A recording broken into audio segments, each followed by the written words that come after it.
So we always the nice thing about this is we've got real life forest here. And so what we're trying to do is emulate all the benefits of a forest. And so we're gardening in 5 dimensions. So you can see in a forest, you can see the 3 dimensions really clearly. We've got canopy layers, we've got sub-canopy, shrub layers, ground cover layers. And there's so much going on under the ground as well. There's tubers and fungi and various things. So we're trying to emulate the 3 physical layers, and you can see that here. We've got some fruit trees at either side. And because this is at the bottom of the market garden, these are dwarf fruit trees. We've then got shrub layers, we've got some currants here, some white currants, we've got some wild carrots that are 3 times bigger than last week. We've got some lovage, we've got some lilac, and then we've got our ground cover layer. And also we've got our root layer, so this is silverweed, and you can eat the little tubers, you eat the roots. So in this bed you can see here, we've got the three dimensions. The 4th dimension, if you think about a forest, it looks different throughout the year. So you've got things that are, so for example, if you go to a forest in May, you're going to get lots of bluebells. Because they're using that niche in time where there's sunlight. Because obviously come July and all the trees have leafed out, there's not going to be sunlight. And so what we do is things that need the sun need to be south of our shrubs and trees. But things that are really early flowering, for example, we've got some wild garlic over here, some ramsons. It doesn't matter if they're behind the trees because they're going to be up and gone before the trees and the shrubs come into leaf. And so we're making use of that niche in time and in space and try and match things together. The second aspect of time, and this is something we've learned from bitter experience of trying to do too much at a time, is we have some sort of half-standard fruit trees. Now half-standard fruit trees might take 10 years to start fruiting, and they're going to be really big. But in the meantime, in the space in between that, we've got some semi-dwarfing and some dwarfing fruit trees. And so the more dwarfing a tree is, the quicker it produces fruit, but also the quicker it dies. And they take up a lot less space. So here we've got a couple of dwarfing fruit trees, and they're going to start giving me fruit. In fact, you can see there's fruit on them. You can see there's a pear around the back of that one. You can see the fruit buds on you. So these are producing straight away, and they're not taking up too much space.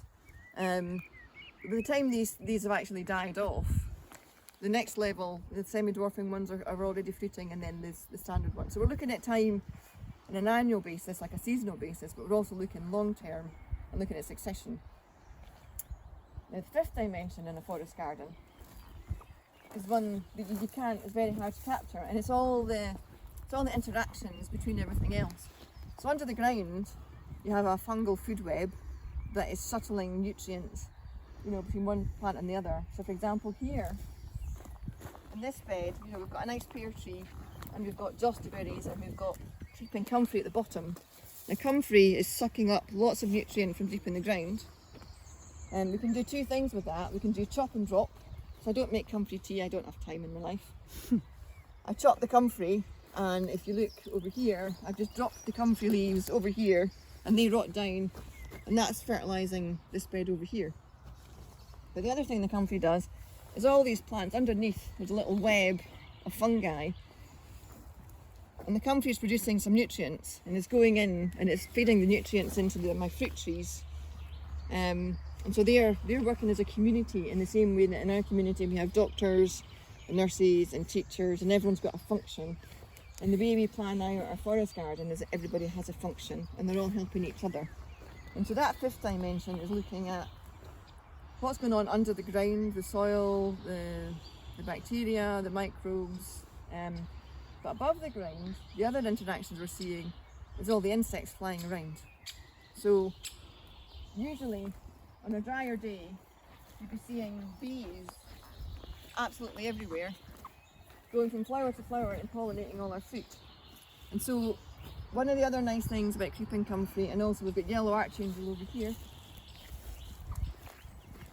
So this is yellow archangel, which is a nice ground cover plant, and it flowers really early in the spring, which brings in pollinators. And this is a cherry plum, a mirabelle, which also flowers really early in the spring. And so if I have creeping comfrey and I have yellow archangel, it brings in the pollinators, and they pollinate the tree because they're flowering at the same time. But the yellow archangel has more than one function. It's covering the ground, it's a good ground cover, it protects the soil. But you can eat the leaves. They start off like, they're a member of the mint family, they start off a little bit minty, but they end up tasting a little bit mushroomy. Which if you like mushrooms is a real treat. If you don't like mushrooms, not so much. And so this is the idea about combining time and space, but also the interactions. So we're maximising the interaction here. The other interaction we get is with having alliums. So these are walking onions. And we call them walking onions because you can see this is forming a bulb at the top. You can have a look.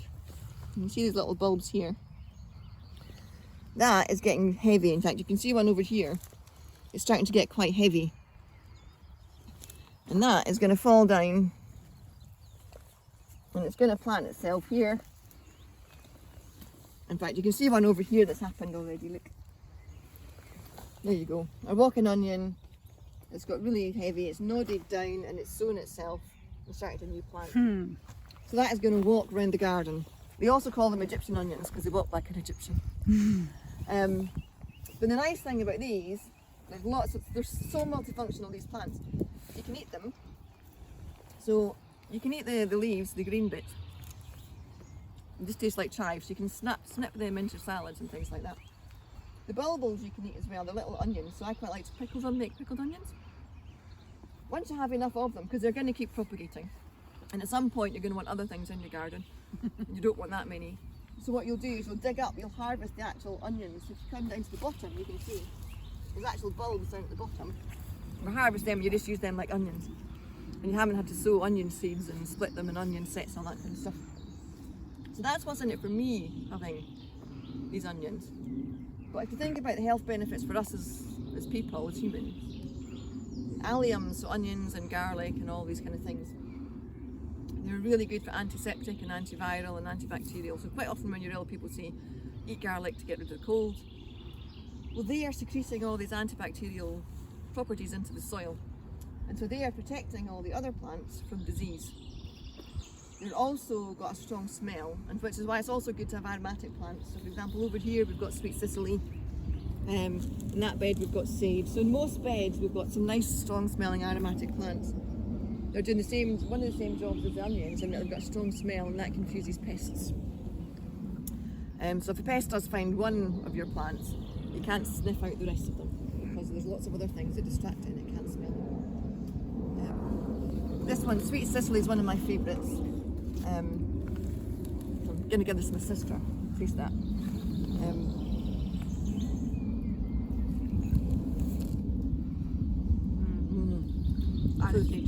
Aniseed, so it's like licorice. So sweet cicely is very sweet. You can eat the seeds like sweeties, and I do.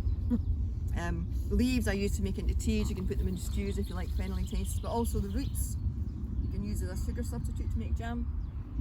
And they're really nice flowers, which again invites lots of pollinators. So everything's growing together, and everything's bringing something to the party. You know, we've got hosta we can eat the shoots of. We have these are daylilies, so we can eat the flowers. They've got this bed now. One of the things, this bed's less than a year old, and what normally we would have is we wouldn't have bare soil. And so what we're trying to do, we've put this London Pride in to try and establish some ground cover. We don't want bare soil. So this sedum again, really nice leaves, and you can eat in salad. Nice succulent juicy leaves, and that will hopefully spread around and cover the soil. This is some self-seeding white borders that's coming back up, and some self-seeding nigella. We've got some edible lupins in here that I think the pigeons have been eating. If we come over this bed here, so these, we've got a pear tree here. These lupins here are here to feed nitrogen into the soil, but they're also really good for the bees, and they're pretty. And for me, being pretty is people care, and that's justification enough to have something in your garden. You know, it doesn't have to be doing anything else, it can just be pretty. And if it makes you feel good,